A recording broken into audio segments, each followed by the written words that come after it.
பவுன்ஸுங்கிறது பேசிக்கா வந்து பெர்த்ல பொறுத்த வரைக்கும், அதாவது நம்ம பிட்ச் இருக்கு இல்லையா? பிட்ச்சுக்கு கீழ எந்த சாயில் இருக்குன்றது தான் வந்து என்னன்னா, எவ்வளோ பவுன்ஸ் ஆகுன்றத தீர்மானிக்கும்.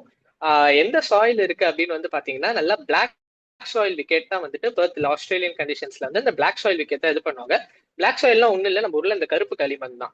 ஆ இது வந்து என்ன ஆகும் அப்படின்னு வந்து பார்த்தீங்கன்னா, அதுக்கு மேல தண்ணி ஊத்தி, அது வந்து ட்ரை ஆகும்போது என்ன ஆகும்னு வந்து பார்த்தீங்கன்னா, உங்களுக்கு நல்லாவே அது இறுக ஆரம்பிக்கும்.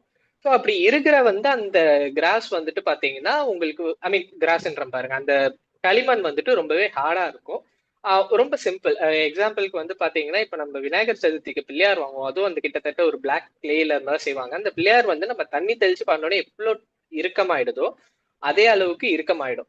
ஸோ அது வந்து பார்த்தீங்கன்னா, கான்கிரீட் இது நம்ம ஸ்கூல்ஸ்ல வந்து பாஸ்கெட் பால் கோர்ட்ல விளையாடிருப்போம். ஸோ அந்த மாரி ஹார்ட் கான்கிரீட் விக்கெட் மாரி அவ்ளோ ஹார்டா இருக்கும். ஸோ பவுன்ஸ் வந்து பார்த்தீங்கன்னா, ரொம்ப ஹையா வரும். அதாவது பால் வந்து கொஞ்சம் லோ ஹைட்ல வர்றதோ அப்படின்லாம் இருக்காது. ஹார்டா இருக்கிறதுனால என்னன்னா, நல்லா பவுன்ஸ் ஆகி வரும்.